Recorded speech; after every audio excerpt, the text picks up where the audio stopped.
Hello everyone. So I am back with my next project based on the smart car, the IoT smart car setup with installing different sensors on your vehicle. You can determine the condition of your vehicle. You will always remain updated with your vehicle, what is the status, what is the condition of your vehicle if there's something wrong with email notifications. I have used email notifications over here. Concept is on IoT. So the components you require are the ESP module, the Arduino Uno, smoke sensor, a gas sensor, an ultrasonic sensor, and I would prefer to tell you to buy the pressure sensor and a few more sensors which I will be mentioning in the video as it goes on, like the rain sensor and all. For the pressure sensor, I don't have a pressure sensor with me. Won't be able to put up the video for it, and but I will definitely put up the code because I have used the pressure sensor in my college and I know how it's used. So I will put up the code for the pressure sensor, but I won't be able to put a video on it. Interfacing the pressure sensor is not at all tough. It's quite easy. If you don't understand, then do comment. I will be mentioning all the steps in my tutorial. So I have used this toy bus as a vehicle, and I will be using different sensors on this vehicle uh, to show my smart car setup. Oh, and I forgot to mention, you need the buzzer, the LED, and an LDR sensor, the light dependent resistors. So without wasting much time, let's start on with the project.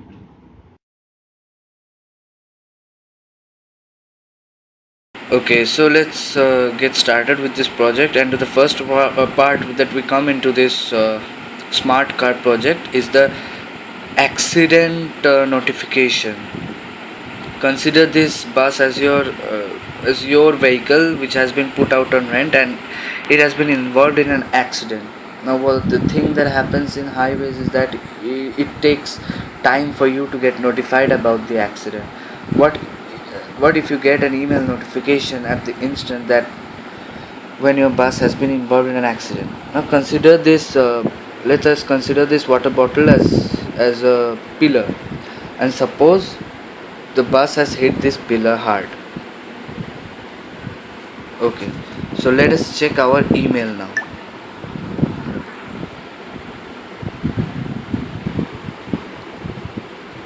See, we got the email. Accident alert. Your bus has been involved in an accident. Get to know the intensity. Now, it it depends how strong is the accident. Like, it may have just hit the pillar, or it may have hit hard. Now, suppose it's not a pillar. It's a truck that has hit the back of your bus. So in that case, it can cause serious damages to your bus, and so the intensity of the accident will tell you how strong the accident has been. So you can click this link and you can get to know. So here we come to the intensity of the accident, and along with that we get the exact location too where the accident has happened. So here we are over with the first part, the accident notification. Now let us move on to the next part. Well, the other way around that we could have done. Okay, first of all, we used the, forgot to mention, we have used the ultrasonic sensor, which does the work here, but it's not the perfect sensor you would have liked to use here. The perfect, the most accurate, or the precise sensor would have been a force dependent resistance or a vibration sensor, because the force dependent resistance you can set up a threshold over there and mention that if the force is like above this thing, above a threshold, then only you get an email. And now suppose then you divide the force threshold, like if it's above 1000 then it's something serious, if it's below 1000 then there's been an accident but it won't have done much damage to your bus. Or if we could have used the vibration sensor, Well, the first thing is that vibration sensor is quite cheap, but I don't have it at this moment, so I use the ultrasonic sensor. The force dependent resistance, it's quite expensive, and in the case of vibration sensor, the procedure, the logic would have been the same like that of the force dependent resistance. Okay, so the next part for this smart car project is the breakdown detection. Now, if there's any smoke coming out from your engine or your battery, then this gas sensor will detect it, as a result of which this LED will blink. And in case you are not inside the car, you will get a notification as an email notification in your phone that your bus has been involved in a breakdown and with the location. So here I am again using this body spray as a gas source, and let's see what happens when I spray. See, this LED glows and the buzzer rang. Now let's have a look at the email if I have received anything or not.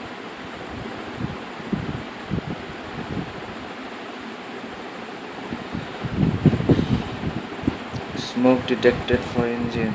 Smoke detected coming out from your engine. Your kite might have broken down. Your car is now located at AJC Bose Road. This is the location.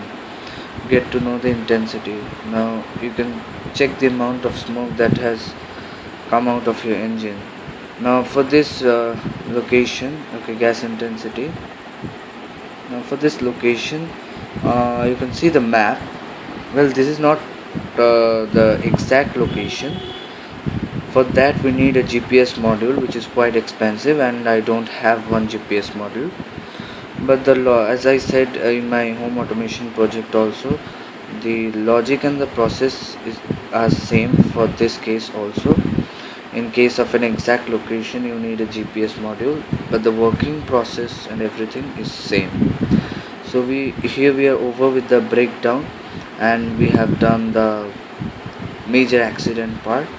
Now let's move on to the automation of headlights and suppose say wipers. How we can do that?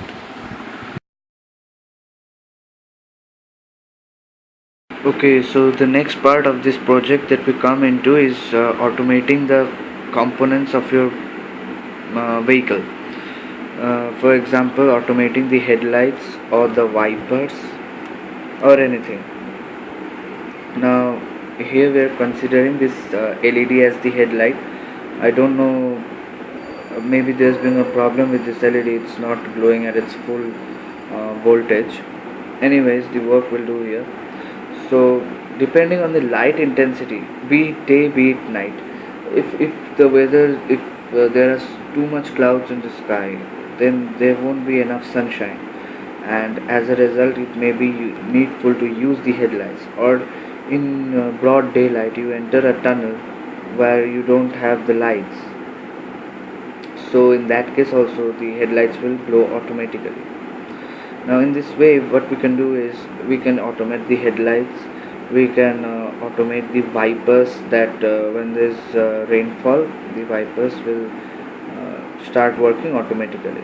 So let's see how this headlight automation works. Since there is not much light now in front of the bus, the headlight is on. Now consider there is enough light. See, the LED is off actually. Now there's much light. Now let's switch it off. Switch on. So I'm using the LDR light sensor over here, which has been attached in front of the bus, as a result of which when there's not enough light in front of the bus, the LED will glow, the headlight will glow. In the same way, we can install a say water sensor or a rain sensor on this, on the what is this called, this screen, windscreen, and as a result of which if there's an rainfall, the wipers will start working automatically. And also in that rain sensor thing, what we can do is we can set a threshold of the rain. Suppose the rain is not that it's not raining cats and dogs, the rainfall is not too much heavy, so you can set an interval of the wiper that it can run with an interval of a minute or so, like that. With the rainfall threshold, we can set the wipers working also.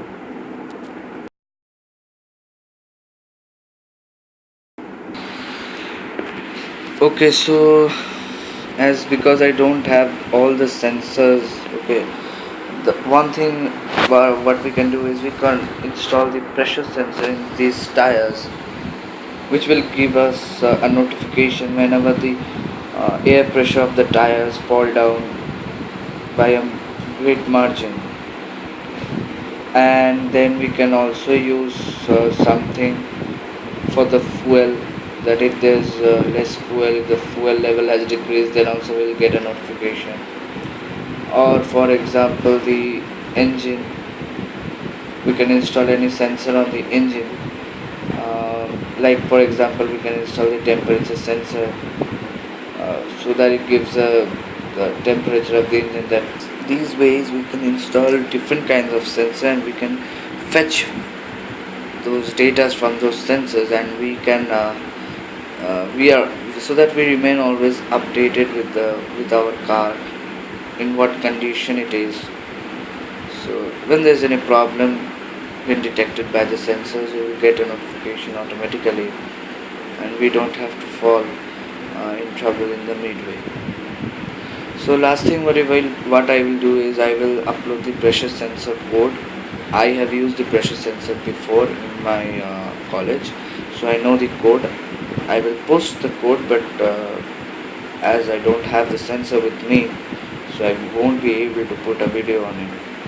Thanks for watching. If you like it, please rate, comment, and subscribe.